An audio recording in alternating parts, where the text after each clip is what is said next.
Hi everyone, welcome back to another episode of Careers with Nelly. I am happy to have you back, and if you're a returning viewer, thank you so much for coming back, and I hope this channel has genuinely added value to you. If you're new on this channel, my name is Nelly, and here I share content on career growth, personal growth, job search strategies, and have meaningful and impactful workplace conversations to help you build a rewarding and fulfilling career.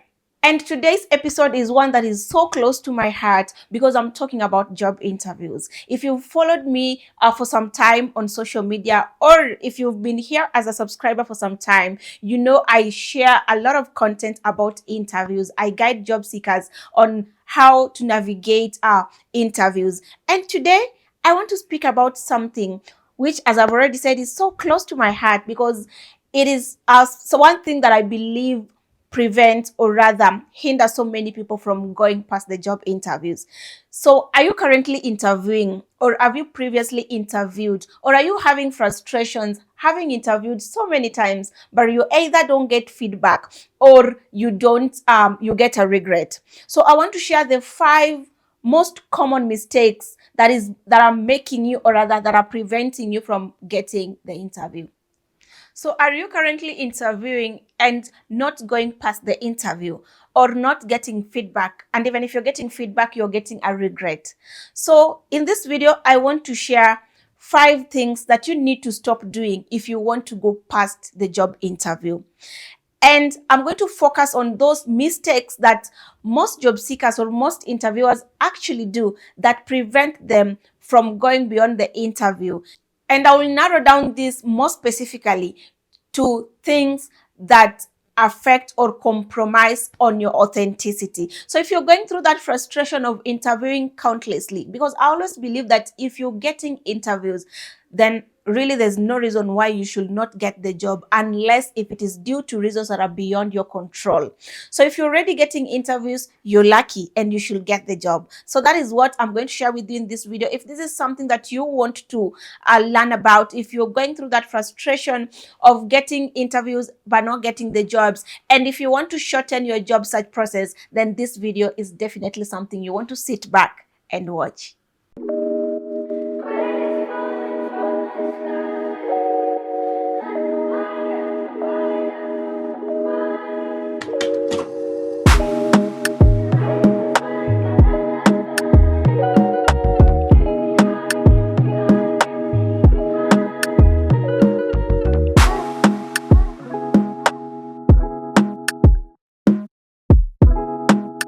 The first thing you need to stop doing is changing how you talk. And we are focusing on enhancing your authenticity in an interview. Authenticity is a big deal in an interview because as much as the employer want the best person who will do the job and want you to perform at your best in the interview, they really don't want a clone, or they don't want a fake person. So to maintain your authenticity, you must not change how you talk. And let me elaborate this point. I have seen so many people start interviews with tones that are really not theirs. You know, like someone would want to try to pronounce things in a way that they can't consistently maintain that pronunciation throughout the interview. So changing how you talk makes you to come out as a fake person. Then again, another disadvantage of changing how you talk and how you pronounce words is that if you can't keep consistency in how you talk, then of course it brings aspects of inauthenticity or lack of authenticity. So my encouragement, or rather what I will tell you, is that talk the way you usually talk. Pronounce words the way you usually pronounce. Don't try to be something that you're not. Don't try to talk the way you don't always talk. So be you, talk the way you usually talk on normal conversations, and remember audibility. You need to be audible. Articulation is very key. You need to articulate words in a way that the interviewer, or rather the panel, will not struggle to interpret or to comprehend what you're trying to communicate. So my second point is a very interesting one because it's something you will see frequently in most interviewers. And my second point is faking facial impressions. I know you've been told that when you go for an interview, you need to smile, you need to be friendly, you need to come out as a pleasant person, all which is true. But faking facial impressions is really not a good thing, because if you fake things like smile, nodding, whatever it is very, very easy for an interviewer to know that you're not authentic and you're not you. So while it is good to smile, but sometimes it is good to let the conversation flow. What if you find yourself in a situation where you're smiling at something that you're not supposed to be smiling at? So faking facial impressions, a smile is just one of them. There's so many other facial impressions. There's nodding, just to nodding your head to show the panelists that you're in agreement with what they're saying. So this also calls for attentive listening, so that even if you're giving a facial impression like smile or nodding, then you'll be sure that you're not nodding or you're not smiling at something that is not relevant.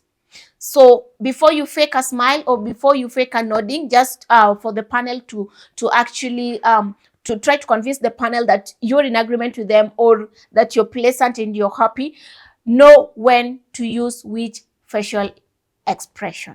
That brings me to the third point, which will actually surprise you. And my third point is trying to answer every question correctly. I know most of you will not agree with me in this, but you can really not know everything. And this happens even in the event of an interview.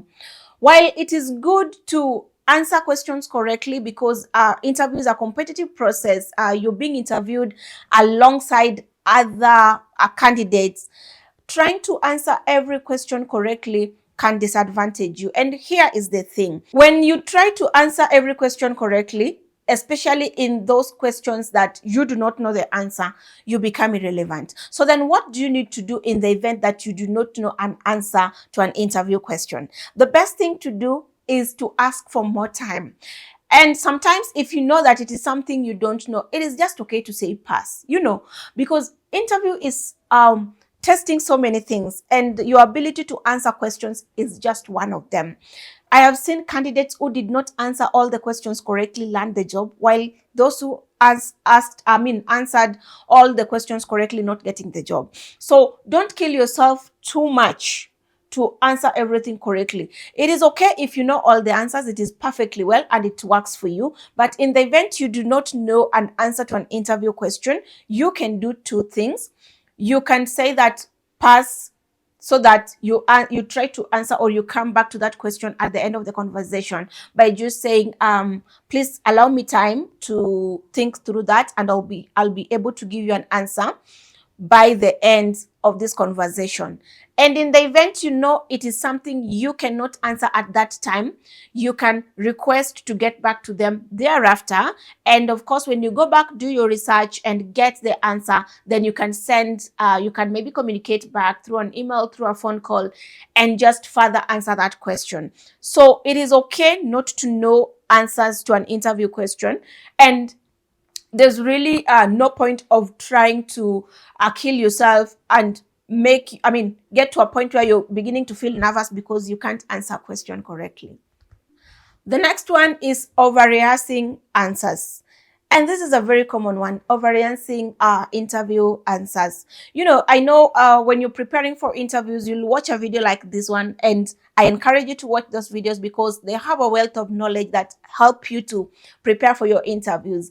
But over rehearsing is a bad thing, because it is very, very easy for an interviewer to know.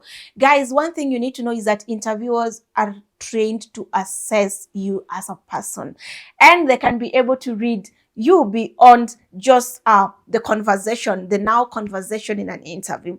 So I know when you go online, when you do your research, you're getting answers to most commonly asked interview questions, which really is a good thing, because I encourage you guys to prepare adequately, but don't over rehearse.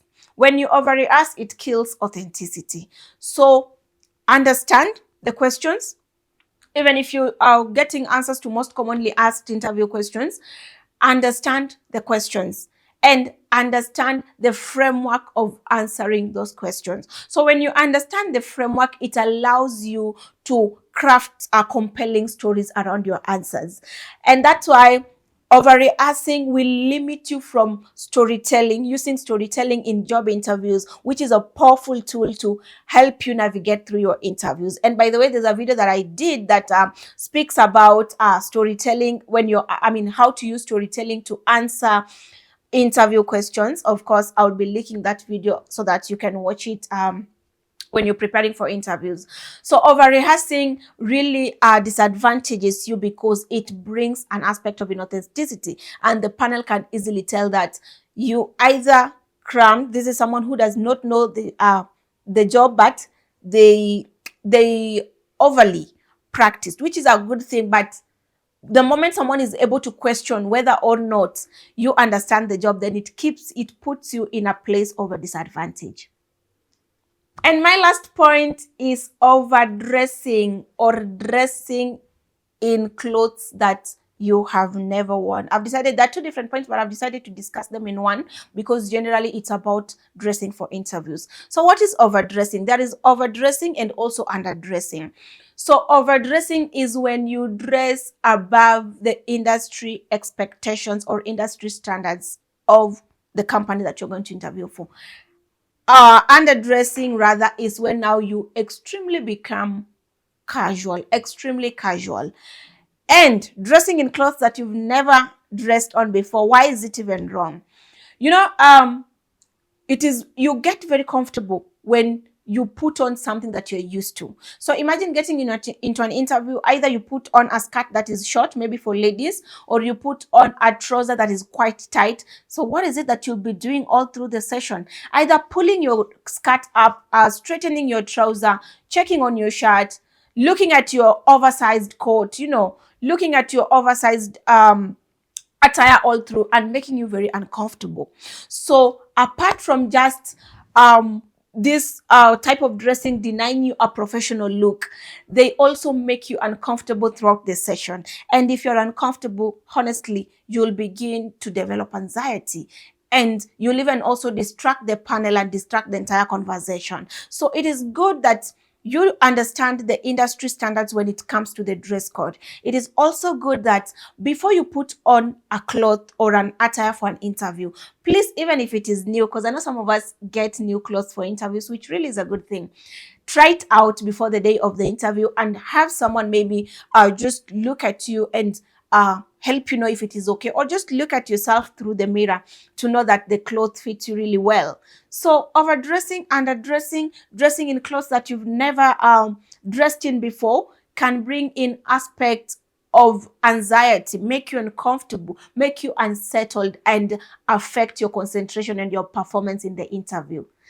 So guys, those are the 5 points that I wanted to share with you, which I really believe are key. So just to recap up this point as a summary, I said that you need to check on what you dress on, avoid overdressing, underdressing, and dressing in clothes that you've never worn before.